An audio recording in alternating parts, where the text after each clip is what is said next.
Yep, we back in the house. Salute, salute. I'd like to welcome you all to another exciting episode of the Night Riders Squad cast. Yes, I think I just got to speak on something real quick. I think a few guys actually may have been in their feelings from my last video. Listen, man, I ain't trying to separate you guys from your Beckys, all right? I ain't trying to separate you from your Beckys. I just said what I said in terms of why I don't use the term all when it comes to black women in terms of 100% of them bad. It ain't because I don't believe that a high percentage of them, specifically in the West, are not dateable or marriageable. Is that the reason why I don't say 100% is actually to protect the young men like the one that I mentioned in my personal anecdote that I gave you in the last video. Is a lot of guys, they do want to be with a black woman, they do want a black family, but you have to teach them discernment. I'm gonna make this very quick because, like I said, this ain't going to be the topic, of course, but I'm gonna give you a quick example as to why I don't use the term 100% and how it can backfire. So I want you guys to pay attention to this. Okay, so the reason why I don't use 100% is, let's say, for example, the actual percentage of black women in the West specifically, let's just say it's 90% bad, right? Let's say 90% of them are bad. Are you following me? Okay. 90% of them are bad. 10% of them are worth a damn, right? Okay. So if I tell a dude, listen, man, don't deal with none of them. 100% of them are bad. That's 10% of them that could be beneficial to the guy that he's leaving on the table. Now, look at it from the other point of view. When it comes to the Beckys, right? What percentage of Beckys do you guys think are bad? Because I hear a lot of you singing the praises of them. And again, I ain't knocking you. You like what you like. I don't have a problem with that. I'm just trying to figure out what specifically is the number that you would say of bad Beckys that are out there, right? Because if your default setting is to say, hey man, don't mix with the black women, just go get you a Becky, then that advice is predicated on as if there's 100% of them that are good. So let's do it like this. Let's just say 80% of Beckys are bad, right? As an example. So that's a margin of about 10% differentials. 90% of the Keishas are bad. 80% of the Beckys, right? Again, I'm not saying these numbers are accurate. We're just for the sake of argument. So you got 80% of the Beckys that are bad. So your advice to the guy is to eliminate 100% of the black women. So that means that he's leaving 10% of them on the table. Meanwhile, you're telling him to go to the Beckys, and the 80% of them are bad, and he only has about 20% of them to choose from. So you're putting him at risk because you're giving him an opportunity to only deal with the Beckys while eliminating the opportunity to deal with the Keishas. Meanwhile, his guard is down, and you're no better than the goddamn swirlers and the divestors who tell black women that they just need to get them a bottom shelf Brad. It don't matter as long as he's white. Then that's doing better than the black man. So that's what I'm saying, dude. That's the reason why. It ain't because I'm trying to cape for Keisha. I mean, come on. You look at my library, for goodness sake.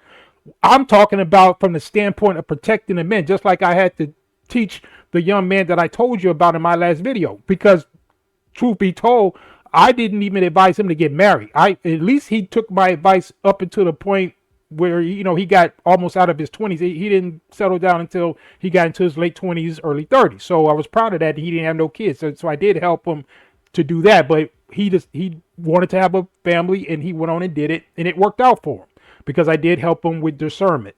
Now, getting back to my example, if 80% of the Beckys are bad and you are having him go out there in the world as if all of them are good, then you're opening him up to get effed up. Just like this recent guy who just wound up, losing his job and all this behind a Becky. And because I think he was actually married to one Becky, then he was cheating I forget the dude's name, but you got stories like that, the Jonathan Majors and all that. So the bottom line is this: you do what you want to do.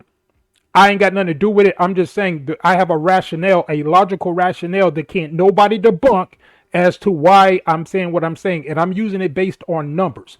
If you are out here telling people, specifically black men, that they need to eliminate 100% of the black women, meanwhile, you're not giving some type of qualifier as far as how many or what's the percentage of Beckys that are bad, then you're no better than the goddamn swirlers and the divestors. And that's my point, because again, you're sending him out there and he's just looking for a Becky. Meanwhile, 80% of them might be bad and he's just looking for maybe that small 20%. There's really not that big of a differential between that and going for the Keishas. So that's what I'm saying. So again, that's just a simple way for me to break it down real quick. I ain't going to dwell on that. I can make a more extensive video on that topic, but again, that's not the subject of tonight's video. Now, let's get into this work with this particular individual, this Cole Tomas. So I'm going to play this quick video, and I think this particular news clip that I have is revealing some information that you guys may have not known about this dude. So we're going to play that and we're going to chop it up. Let's go.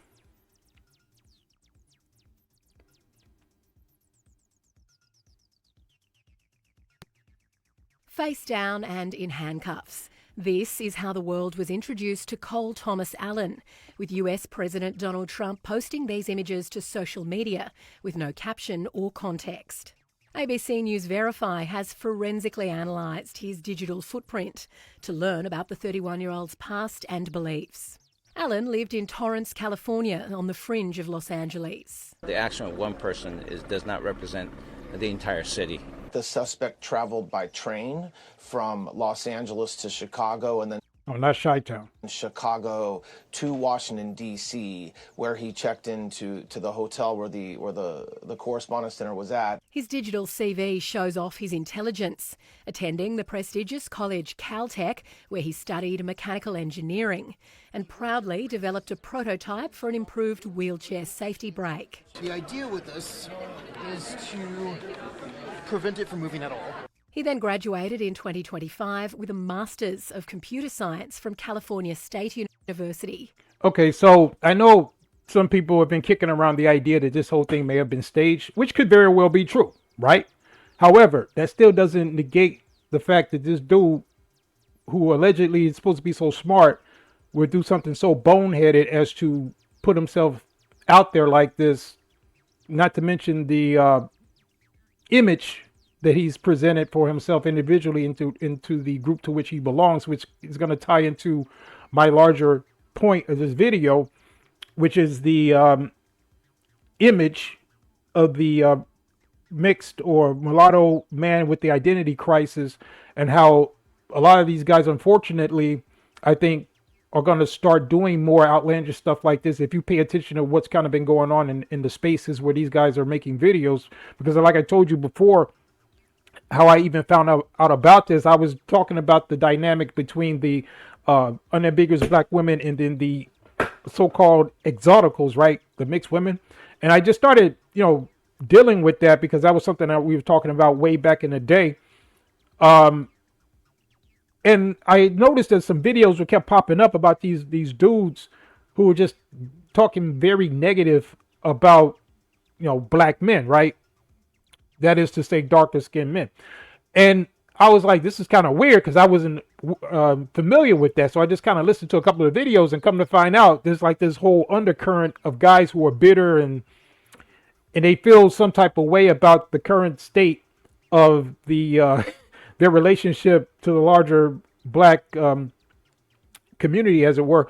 And this particular guy, I'm not sure if that was one of his hangups. He seemed to have been, one of these guys who was ultra liberal or whatever, and he just decided to take matters into his own hands. But we're going to get a little bit more of this, and we're going to go a little deep on it. Let's go. And had been working for a college tutoring company, which named him Teacher of the Month in December 2024. I got a lot of help with my physics homework and prepared for tests with him, as well as one of my other buddies. So yeah, it's kind of, it's just something you'd never expect. Watch these matches. We'll be back with some commentary soon. A sweep of social media shows Cole Allen was also a keen gamer. ABC News Verify found these YouTube streams of him battling others online. Wait a minute, is it literally just that easy? We've gained an insight into his politics too. There was a small cash donation to Kamala Harris's campaign in 2024, and his online musings paint a picture. So here's the these ultra feminized liberal type males. And again, your politics is your politics. I like to think of myself as a political atheist. I don't go either way. I just look at what's more common sense. There may be some policies that I might look at that may be considered more conservative, and then some things such as social programs helping, giving people a hand up instead of a handout. I'm a proponent of that, but some of these guys are really whacked out. They're ultra beta, and I'm not just saying that because he's light skinned. I'm just or biracial is in the case of this guy, but I just think that this is an archetype, and the reason why I felt the need to make this video was because it needs to be addressed, because these dudes that are in these spaces, they seem to be scapegoating the actual issue, right? Whether they're scapegoating it onto light-skinned women or darker-skinned men. It seems to be this little cult-like mentality. We're going to get into it because I'm going to touch on this whole thing about this light-skinned Christ fantasy that they want. I told you guys that because I know they're going to listen to this video. Whenever you guys drop that foolery, I'm going to have to put the boots on your neck again, because you're just basically, in all your attempts to claim that you're trying to get your own thing, you keep trying to co-opt history that doesn't belong to you. You're trying to denigrate the actual black man while trying to lightwash our history. But we're going to get into that. But let's get a little bit more. Of a young man focused on the war in Ukraine and his extreme dislike of the Trump administration and many of its policies. What isn't clear from this digital history is when Cole Tomas Allen allegedly pivoted towards violence. And that is something US authorities will now be investigating in detail. Lucy Carter, ABC News. Okay, so that's that right now. This is what we're going to do, right? We're going to address some of the things that I think are an undercurrent to guys like him who are in these spaces, and they are just kind of getting charged up and getting batteries put in their back by certain people.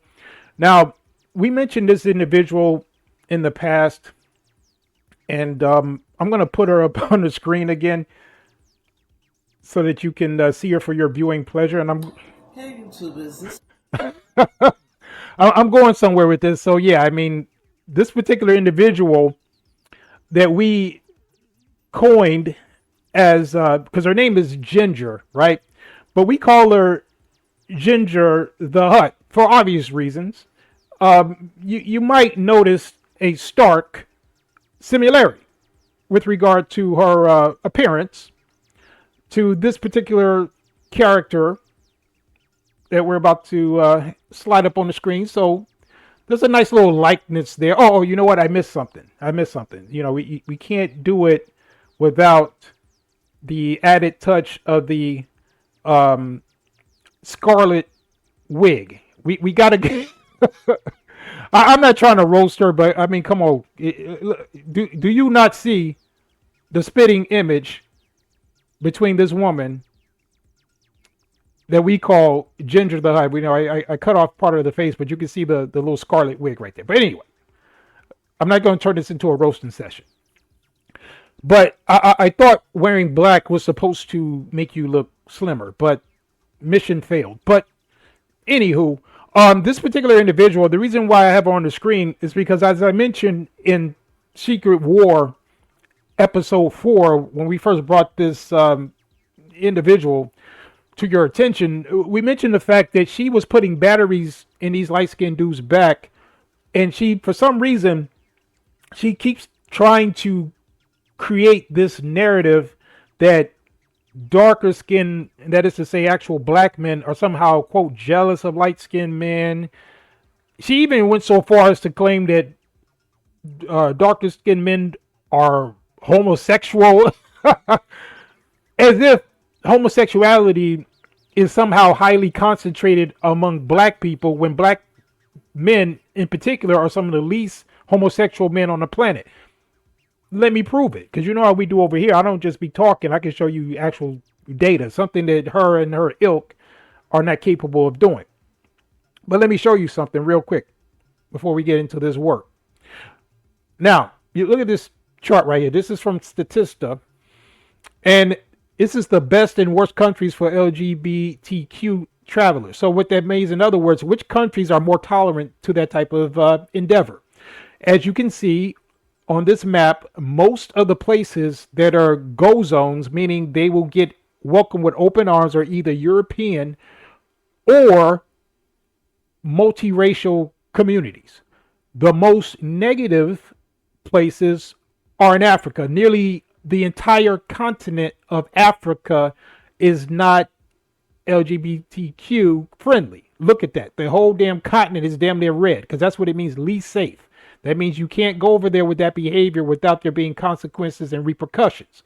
The only notable exception in Africa is the southern part, which, as we know, is highly integrated with Europeans and groups of, the colored community and a bunch of other miscegenation going on in that particular sphere. So this is actual real world data in terms of where it's safe to be there. And Black Africa is not one of those places. And if you look at those specific governments, they are highly against it. And also in the Black community, I remember the time. That's the reason why they had the term being in the closet in the Black community, because it was so frowned upon.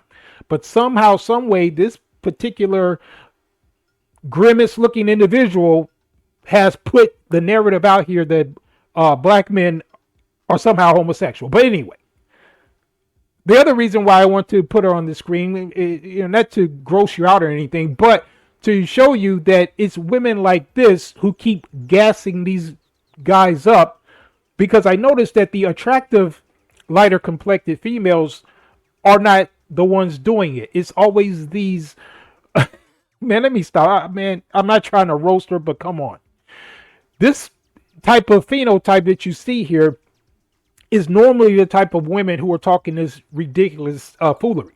Normally, the attractive type women are the ones that these lighter skinned guys are having the trouble with. And let me be very clear. I'm not talking about my riders, because I got some biracial guys, some light skinned guys who love the channel. You rock with the channel. You support the channel. I ain't talking to you. And the reason why I'm not talking to you is because you don't think like this, right? I'm not coming at light skinned dudes in general simply because they're light skinned. I'm coming at these guys with this BS mentality, with this victim mentality, with this entitlement,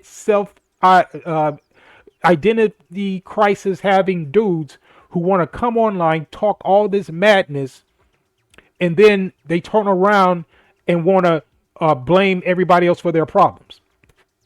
You know what? It brings me to a quick anecdote. I think I mentioned this to you before, but it's very appropriate to the point I'm making right now. I remember when I was in grammar school, and I told you guys how I used to goof off, and I was very good at doing the dozens and capping on people and all of that, right? And I was probably one of the best in the class to do it, but there was this other guy, a lighter skinned gentleman, and he was actually very good as well. And we actually used to go back and forth so much that we got to the point where we actually became friends. We started off like always going in on each other, but what we noticed was we started respecting each other's wit. So we would be up there going in on each other, and we would be making each other laugh. So at some point we just started kicking it, right?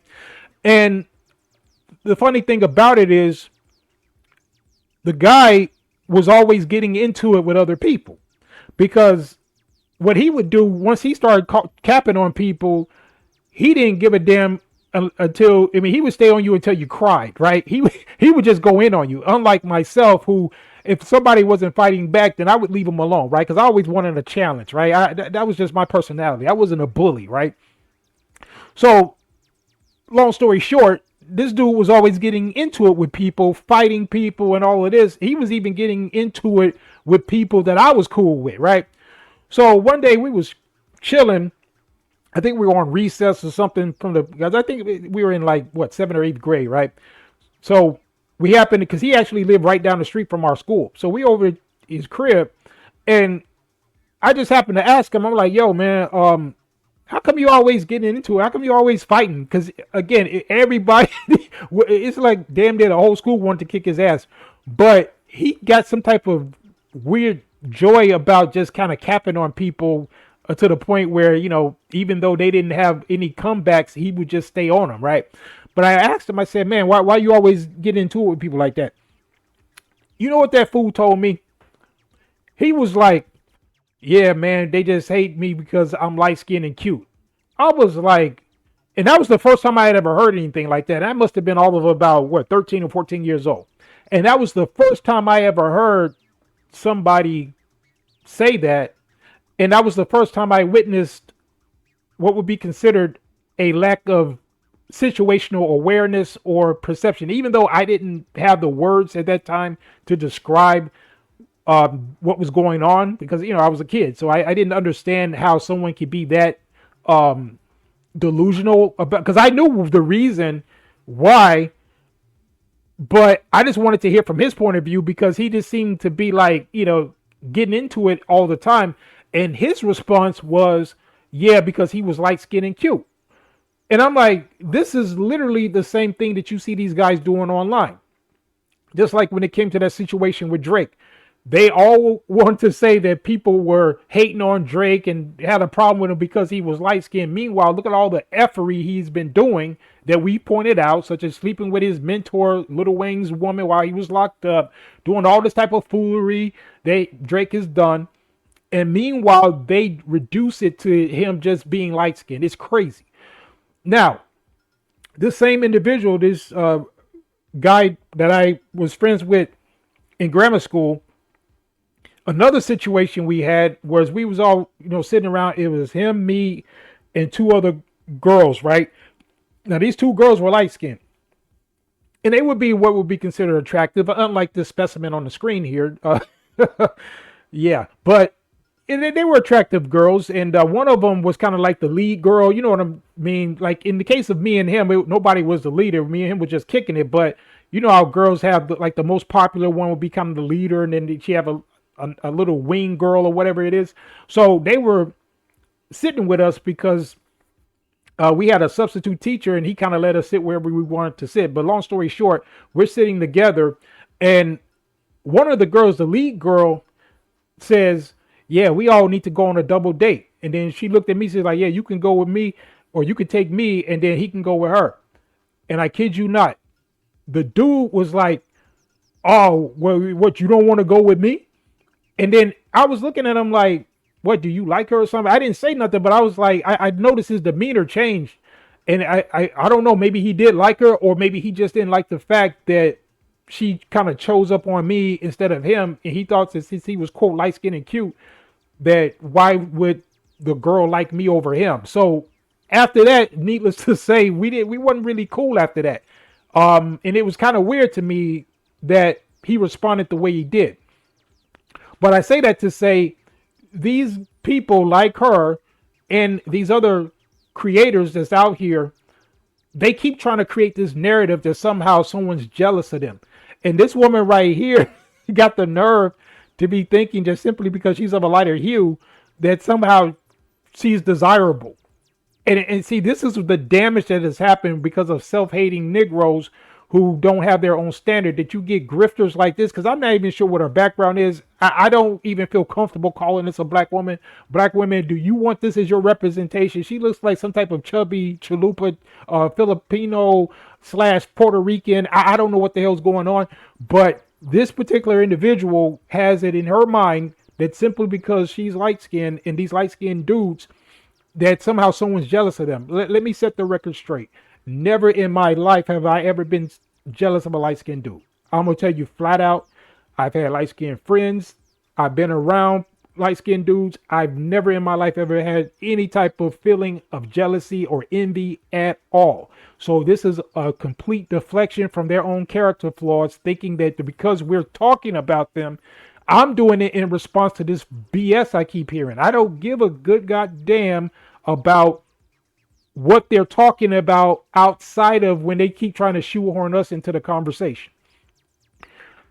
I've never been in a situation where I felt like a light skinned dude has something that I couldn't either get or that I wanted, whether it be a female, whether it be an accomplishment, anything like that. I've had friends that, were of a lighter complexion, and, I've always been at the top in terms of acquiring, whether it be professional achievements, material things, or whatever. And so I've never had a situation where I looked at somebody, something that somebody had, and simply because they were light skinned, I had some type of jealousy. So they can just kill that noise point blank. But again, I have to say that because they keep deflecting from the issue. And the issue is you got a bunch of people that are making excuses and deflections for their own failures. And it's like one of the great philosophers once said, is that nationalism is the refuge of the wretched. And what he meant by that was, I think it was Voltaire or somebody who said that. But what he meant by that was, if somebody don't have anything else to offer, they look for nationalism, right? Or in her case, she will hide behind the fact that she has limited melanin content as a way to act like she's in some position. Meanwhile, she looks like Humpty Dumpty with a wig, and she thinks that somehow somebody's jealous of her just because people are criticizing her. And again, she's putting the battery in the back of lighter skinned dudes. If you look at her channel, that's all she does, talking this nonsense. And now she has a small channel, but again, I just find out about these people because it comes up on a feed, and I just happen to dip in and see what they're talking about. And it's just a bunch of nonsense, but it needs to be addressed for obvious reasons. But I'm gonna let you hear a little bit of what she got to say. So let's get it. This is Ginger. I came on tonight. I want to discuss something that I saw another YouTuber talk about. I believe his name is For Light, and he was discussing about. Now she's talking about that other clown. He used to go by For Light, but we call him now he changed his name to Globe Light, or we call him Globe Flight, because I think you guys might recall when we did Secret War episode 4, we invited all of these cowards to come, and in fact they could have all came at one time so that we could have an actual conversation, because I don't like to just do videos like this and tag people and all this simply because it's to generate views or anything. I actually don't have a problem having a real conversation, because I know once we do that, they're gonna not only learn something, but they're gonna be exposed as the idiots that they are. And I'm not even gonna have to be disrespectful about it. And it's just about having an actual intellectual conversation. But you can't do that with a group of people who are just making a bad faith argument. But we did give them an opportunity. We had a live stream, and I stayed on live for an extended period of time for anybody that wanted to come up. We had some people that even came into the comment section and said that they wanted to show up and that they would, and they chicken out at the last minute. So that's to be expected. But these individuals are not trying to have a good faith conversation. They just want to spread nonsense and propaganda. And obviously, if you're standing on the truth, you don't have a problem, because if somebody of a bigger platform challenged me and said, hey, we don't agree with what you said, would you like to come and defend your position, you best believe I'm gonna make some time to come over there and give them that work. But maybe that's just me. But anyway, How light-skinned women, how they disrespect light-skinned men to big up the dark-skinned man.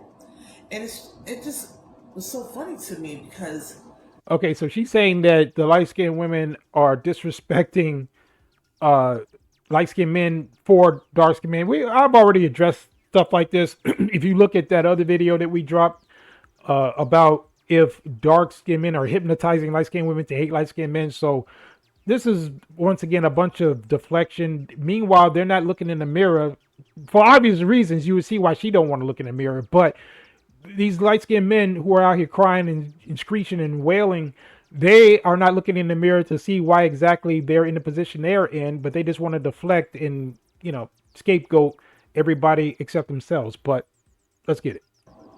I was thinking about when I was growing up, and I didn't notice that, like, when I was, like, in my late 20s and, like, early 30s, I can remember light-skinned women saying things like, oh, I don't want to light-skinned guy because, I need a dark-skinned guy. I want a brown-skinned child. And was kind of saying crazy stuff.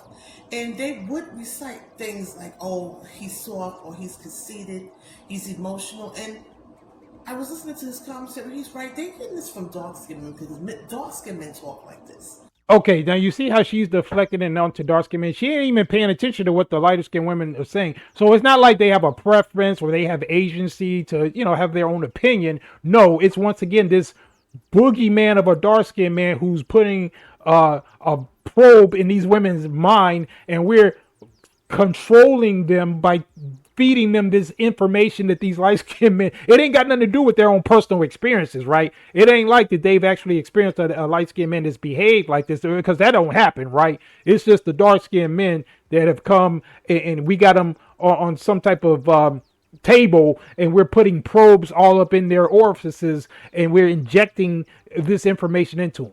Complete nonsense.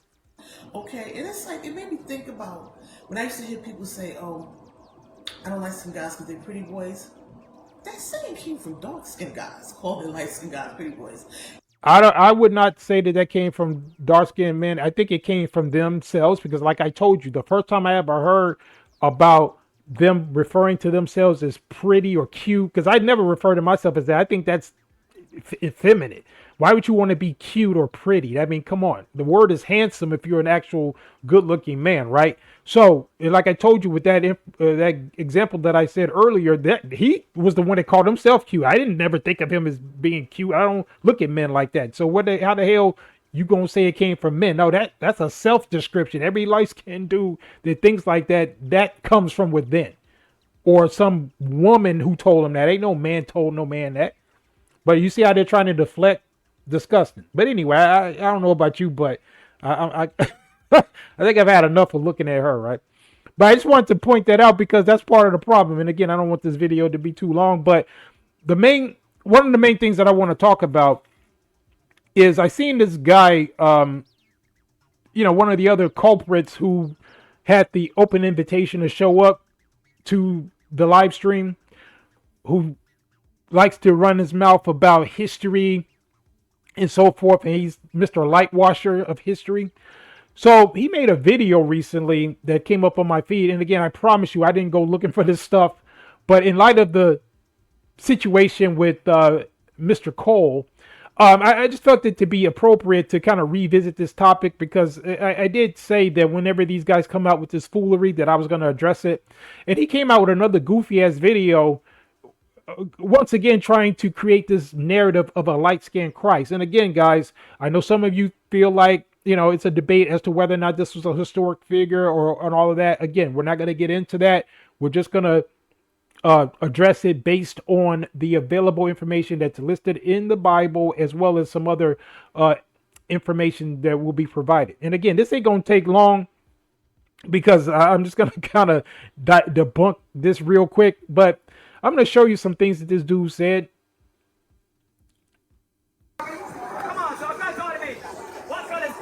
So this video right here is some video he's got from some, I don't know if it's maybe South American country. And some guy is going to say that Christ was mulatto, and he's just going to take it and run with it. But let's get it. What color is Christ according to the Bible? Biblically. What color is Christ? Yes. Mulatto. Mulatto? What's mulatto? Give me that color. What's mulatto? A mixed color. But stand here, let me give you. All right. But stand here, let me. You heard what he said. He said mulatto. And I'm not saying that Christ, he said Christ is mulatto colored. All right. And that's actually the most accurate, guess that I've seen somebody make outside of, Globe Light. I've seen him make that, myself and a couple other cats. Okay, so he's saying it's more accurate, but what is he basing that on? Because again, we've already debunked this talking point. They're just kind of recycling the same thing. Now, for a while, they were quiet about it, but because I probably hadn't been posting in a while, they're getting a little courage of the, their little chicken chest is sticking out, so they want to come back and try to revamp this entire talking point. But I'm going to debunk it real quick. And I'm just doing it for the edification of the real ones out there. We're not trying to make this a religious type channel or anything, because me, I come from a standpoint of facts and evidence and historic accuracy. So that's the reason why I'm addressing it. But let's get it. That's true. But he's actually right about, according to the scripture, he's right. I'm not saying Christ is that color, and I'm not saying that for sure. I'm just saying according to the scripture, which is the only thing that we have that's accurate out here. Okay, now he's totally contradicting himself, because he's going to go on to try to make the case of when it talks about the burnished brass and all this. He goes through all of these examples, right? So he's talking out of both sides of his mouth, because when you go through his video, and we're not going to, for the sake of time and for the sake of your sanity, I'm not going to let you go through this ridiculous presentation that he had, because he totally contradicts himself. You heard what he said in the beginning. He's, quote, not saying that was his skin tone, but he goes on to try to take all of these different examples of, whether it be brass or bronze and, different stones that, is mentioned in these various scriptures. And he's going through and he's trying to show examples of the colors that are, in his mind, a reflection of what is being described in the book, right? So he'll show like yellow jasper stones, and he's showing a bunch of different gems, and he's showing burnished brass, and he's going through all of this rigmarole. But the bottom line is this: if your point is that this is not a representation of the skin tone, then what in the hell are you even doing it for? That's been the whole thing about the debate, because it's like I said in the previous video that I made on this part 2 of this series about the fantasy that they have for this light-skinned Christ. I made it very clear that when that other fool Globe Flight said that, well, I'm not even saying when it talks about the glow that he had, that necessarily means that was his skin tone. Then I said, okay, great, we can agree on that, because historically people might have said, well, he had feet like as if they burned in brass, and a lot of people took that to mean that he was black. Now, again, there's other circumstantial evidence that would indicate that he was black. But even if I give you that and say, okay, well, this particular descriptor is only talking about the glory or the glow around him, then it's an irrelevant point to talk about what the color of that was. Hell, you got people like Moses that at one point had a glow around him, but nobody's debating the color of the glow, because by all accounts, Moses, as a historic figure, is considered to be a very black man. So no one is debating that. So this fool made a whole video talking about that. Oh, well, I ain't saying that was his skin tone, but he's coming up with all these examples of yellow and gold complected gems and all. It was really stupid. But I'm addressing this to show you how ridiculous these guys are. And remember, this is the same fool that came on the internet talking about Blade, a fictional character, mind you, was a mulatto, when I had to show you guys that Blade was originally made as a black character, and I had to take him back to the 70s, and this fool probably didn't even know how old the character of Blade was, and I showed you articles where the actual creators of the character said that he was a black man. I showed you him dark skinned with the afro and the whole nine, and somehow he tried to claim that he took some picture that was recent that looked kind of like he was mixed and said, see, Blade was a mulatto. And that was a recent picture. Meanwhile, from the 70s, he was always a black man. And he seemed to have a problem with Wesley Snipes, who was the quintessential Blade. Somehow he was grifting or something, because Blade in his mind was a goddamn mulatto. It's ridiculous, I know. But I'm just pointing out the ridiculousness of these fools. And to this other point right here, he totally just missed the entire point by going into this ridiculous presentation, because again, if the question is whether or not his skin tone was black or not, we don't care about whether or not the glow and the glory around him was the color of amber or golden this or light colored this. This ain't got nothing to do with it. It's like I told the other fool. What you guys got to do is bring some scholarship. I'm going to put this on the table once again. Okay, before I wrap up this video, because like I said, y'all, I don't want this to go too long. But I had to address this because this foolery needs to be checked. Now, I told you guys, if you're going to have this conversation, you got to do some research. Start reading books. Stop going on the internet and speculating. I gave you some books to read. Here's one right here. Now these are books, some of which I'm showing you I have right here on my bookshelf. So this ain't just some screenshots I got from the internet. This book right here, The Hebrew Heritage of Black Africa, you should read this.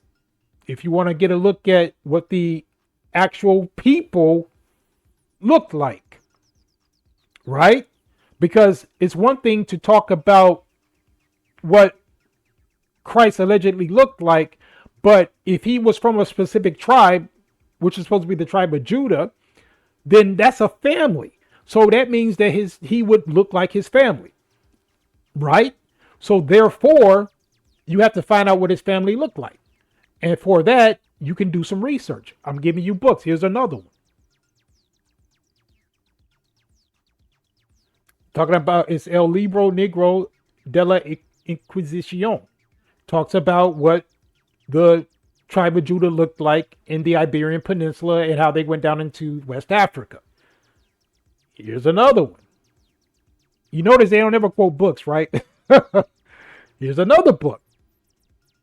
The Negro in the New World. You see these individuals right here? This is historically the complexion of the Hebrews, specifically the people from the tribe of Judah. Right here. Per first-hand accounts, Jews lived in West Africa, and it gives you specific characteristics that they had, right? Here's another great book. I was just reading this the other day. From Babylon to Timbuktu by Rudolph Windsor. This goes into graphic detail about how they came out of the Iberian Peninsula, went down into West Africa, and the whole nine. And it tells you about their phenotype as well. So again, guys, there's no competition. These dudes are just talking crazy. They don't know what they're talking about. This is light work, no pun intended. And I even gave these dudes history because one of the problems that I have with these jackasses is that they keep trying to claim that someone's trying to absorb them and their culture. Meanwhile, they're the ones that keep grifting on. I tell you guys, you have your own history. If you want to adopt your miscegenated mixed heritage, there are actual civilizations that you can refer to. Such as, once again, this is like the third time I'm giving them this, but I have yet to see one of these idiots embrace heritage is like the Hyksos, as pictured here. These were mixed peoples that at one point invaded Egypt. That's one picture of them. Here's another one. I gotta once again educate these guys because they don't know. Right here. You want some light skin history? Here you go. Here's another picture. And this is what people get it twisted. This is how some of the European supremacists, they'll use this picture to try to claim that the Egyptians were non-black. Meanwhile, this was the Hyksos. So I've seen this picture depicted before, and they'll have the black Egyptians on the ground, and they'll say that those were the Nubians and that this were the Egyptians, which is a lie. These were the Hyksos of this complexion because they were multiracial people. But I have yet to see any of these guys talk about that heritage. Meanwhile, they want to claim Hebrews and they want to claim all these other individuals, and then they wonder why they get the kickback that they get. That's like I told you earlier. That dude back when I was in grammar school, he was out there causing all the trouble, going in on people. But the moment he gets some pushback, it's because he's light skinned, right? Total foolery. But this, to me, is the problem. It ain't got nothing to do with somebody hating them or jealous of them and any stuff like this. This is a psychological issue, and you're probably going to see more instances of guys like this Cole Allen guy, because there's a percolating sense of despondent or disillusion or disenfranchisement that these guys are suffering from.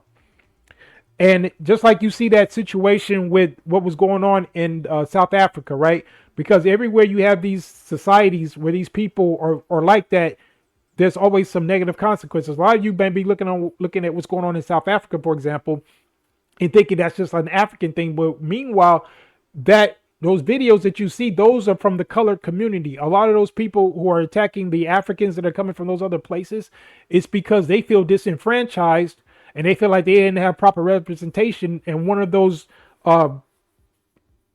groups that they belong to is called the Patriotic Alliance. And it's just like the EFF, meaning it's for colored people. And that's why you see them trying to attack the darker skinned Africans that's coming from these other parts of Africa. But anyway, I'll start to make a separate video on that because a lot of people don't understand exactly the dynamic that's going on down there. You know what? I got a little clip on there. I'm gonna let this woman break it down. It's pretty short. But you and I are not the Patriotic Alliance voter base. And I think that is So the what key you're trying to distinction. say about the Because these are colored people, right? So they're in South Africa. They're part of the mixed or miscegenated people in South Africa. She disagrees with it and she thinks it's a dumb movement. But a lot of people don't, because a lot of those people that's down there, they're disenfranchised and they're just looking for somebody to blame. And she's going to kind of touch on that a little bit. So let me get a little bit of that. Patriotic Alliance voter base. What are you trying to tell us? You're trying to get me cancelled on the internet. Tell us what you think about the Patriotic Alliance voter. I think, in my personal opinion, and I mean, I think this is just like a broader take overall. I mean, I think colored nationalism is just a stupid ideological value to hold. Like, when you look intrinsically, I have debated and argued. See, she said colored nationalism is a stupid thing to hold, but that's precisely the thing that people like this jackass who's made these videos that I'm dissecting, that's what they want. And I'm saying, you know what? I don't give a damn if that's what they want to do, but they need to stop trying to blame other people for their problems. And if they want to kind of, separate themselves, I don't have a problem with that, but do it the right way. Right? Make your own history. Stop trying to co-opt other people's history while simultaneously claiming that someone's trying to absorb you, something like that. It's total nonsense. But anyway, we're going to get a little bit more of what she has to say. And talk to many people who deeply believe and hold near to their soul that colored people are the most marginalized group in this country. And I think that it is completely and utterly nonsense. Okay, so she's made a good point there. These colored people think that they're the most marginalized. Meanwhile, you got actual native Bantu Africans, and that's another thing. Some of these idiots claim they're trying to use Bantu as a pejorative because they're so idiotic as to not even understand that Bantu is a linguistic designation and there are actual different tribes, even some of the lighter tribes that have been miscegenated. They're still Bantu as well, like the Xhosa and the others. But anyway, I don't expect them guys to have knowledge enough to know how idiotic it is to try to use Bantu as an insult when it's the Bantus that actually created the great civilizations of Africa, including Nubia and Egypt. Those are actually Bantus. The West African kingdoms, those are Bantus. But anyway, but she made a good point in that it's nonsense for the coloreds in South Africa to think that somehow they're the lowest group. And that's why they're attacking the immigrants, because they just need a scapegoat. And again, that's the reason I'm connecting this dot, because you have these people who are always looking to blame somebody for their problems, and it culminates into them lashing out. And that's how you get a person like Cole Allen and all the rest of these dudes coming online bitching and crying all the damn time. And that's the reason why I'm addressing this. But anyway, I think that's pretty much it. She makes some other good points as well, but I think that that pretty much proved my point. But anyway, yeah, we're under an hour, so I think I'm going to leave it right here because I think my point was made. It's just sad and sick that a lot of these dudes coming out here talking this nonsense. And I just had to, hit them with this real quick because at the end of the day, I don't care what they're doing. Y'all know where I stand. If you don't know, go check the library. I've spoken on this, but I just had to, kind of touch on this because I think that there's too many people out here running their mouth. They ain't got facts. They saying a bunch of nonsense. And so, how we get down, we just got to push back and show the foolery for what it is. But anyway, thank you for taking the time to tune in. I appreciate that. Shout out to everybody that keeps supporting the channel. Everybody, hit the like, hit the share. I normally don't say it. I typically forget, but if you appreciate the work, because you're probably going to hear stuff over here that you're not hearing anywhere else. So if you like what you hear, go ahead and, hit the like, hit the share, hit the subscribe and all that good stuff. But anyway, we're going to end the way we always do. We're not just a broadcast. We're a squadcast. There's a very big difference. Mission complete. Over and out.